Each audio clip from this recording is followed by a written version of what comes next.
السلام علیکم ورحمۃ اللہ وبرکاتہ۔ الحمد للہ وحدہ والصلاة والسلام علی من لا نبی بعد، اما بعد۔ رب اشرح لی صدری ویسر لی امری واحلل عقدۃ من لسانی یفقہوا قولی۔ معزز سامعین، رمضان المبارک کا بابرکت مہینہ، رحمت والا مہینہ، عظمت والا مہینہ، قدر والا مہینہ اور رب کو راضی کرنے والا مہینہ، گناہوں کی بخشش کروانے کے لیے بہترین مہینہ، دعائیں قبول کروانے والا مہینہ، جہنم سے اپنی گردن کو آزاد کروانے والا مہینہ اور اللہ کے ہاں اپنا مقام بلند کرنے کے لیے اور جنت میں اعلیٰ مقام حاصل کرنے کے لیے یہ مہینہ یہ ہمارے قریب آ چکا ہے۔ ہماری اس نشست میں ہم خصائص رمضان پہ بات کریں گے، اس رمضان کی اسپیشلسٹی کیا ہے۔ پہلی بات یہ ہے کہ رمضان کا مہینہ جو ہے یہ اس کے روزے فرض ہیں تمام مسلمانوں پر، بالغ عاقل پر اور مرد اور عورت پر۔ تو یہ چوتھا رکن ہے ارکان اسلام میں سے۔ اسلام کے 5 پلر ہیں جن پر اسلام کی عمارت قائم ہے، ان میں چوتھا رکن جو ہے وہ صوم و رمضان ہے، جیسا کہ صحیحین بخاری اور مسلم کی حدیث میں ہے۔ دوسری اسپیشلسٹی اس رمضان کے مہینے کی یہ ہے کہ یہ وہ مہینہ ہے جس کے روزے جو ہے وہ فرض کیے گئے ہیں اور اللہ تعالیٰ نے اس میں قرآن نازل کیا ہے۔ اللہ تعالیٰ فرماتے ہیں شہر رمضان الذی انزل فیہ القرآن ھدی للناس وبینات من الھدی والفرقان۔ تو لوگوں کے لیے رہنمائی کی کتاب، عظمت والی کتاب، اللہ تعالیٰ کی کتب جو رہنمائی کے لیے اس دنیا میں نازل کی گئیں، جو لوگوں کو گمراہی سے ہدایت کی طرف، اندھیروں سے روشنی کی طرف لانے والی اور ان کی دنیا اور آخرت سنوارنے والی کتاب، رہنمائی والی وہ بک جو تھی، اس کا لاسٹ اور فائنل ایڈیشن قرآن ہے۔ اس کے لیے اللہ تعالیٰ نے رمضان کے مہینے کو چنا جس میں اللہ تعالیٰ نے قرآن کو نازل کیا۔ تو یہ فضل بھی رمضان کو حاصل ہے کہ وہ دنیا کی عظیم کتاب کلام اللہ، جو اللہ کی گفتگو ہے، اللہ کا کلام ہے، وہ اللہ تعالیٰ نے رمضان المبارک کے مہینے میں نازل کیا۔ تو یہ رحمتوں والا مہینہ ہے۔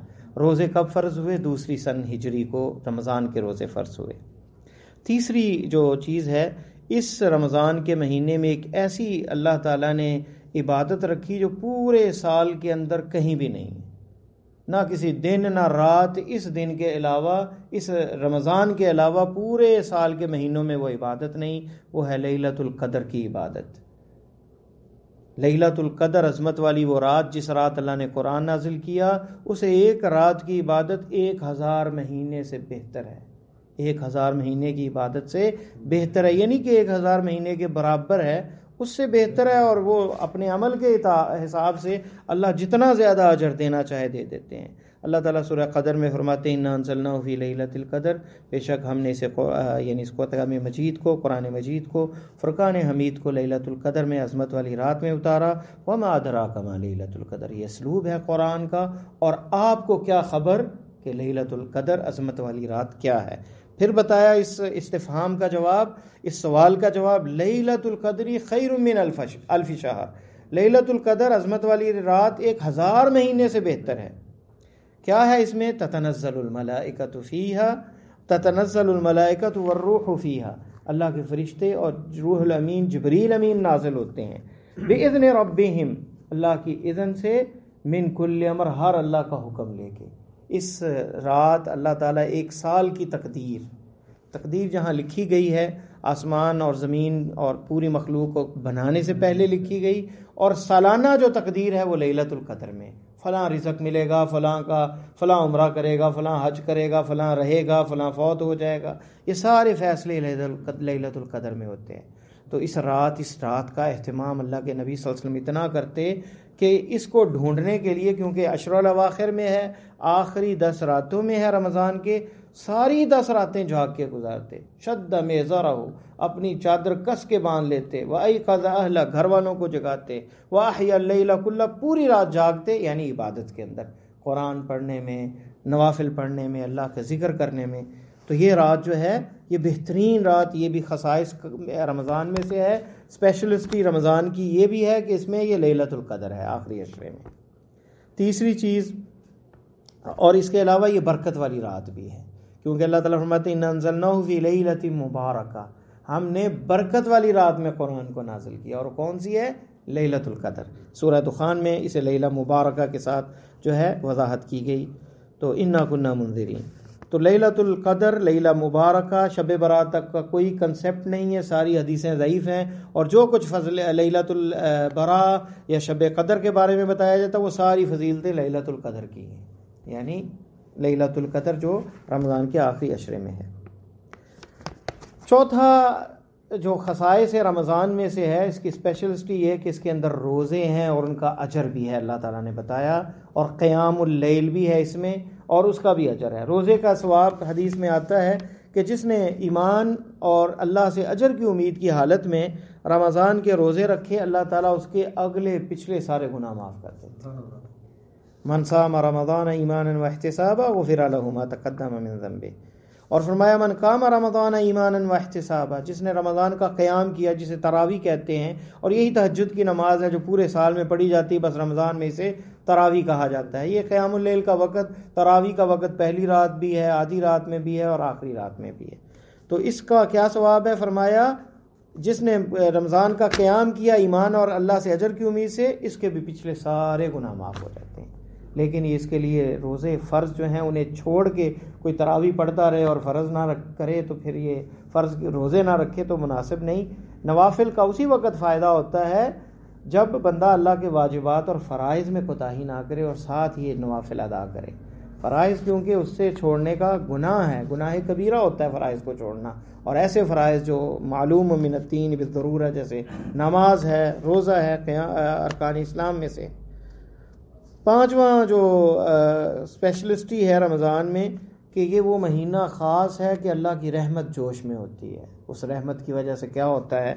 حدیث کے لفظ آتے ہیں کہ اللہ تعالیٰ جنت کے دروازے کھول دیتے ہیں، جہنم کے دروازے بند کر دیتے ہیں، وَيُصَفَّدُ فِيهِ شَيَاطِينَ، اور ایک روایت میں آتا ہے مَرَدَتَ الشَّيَاطِينَ، سرکش شیطانوں کو پابند سلاسل، زنجیروں میں جکڑ دیا جاتا ہے، جیسا کہ بخاری اور مسلم میں ابو ہریرہ رضی اللہ تعالیٰ کی حدیث میں آتا ہے۔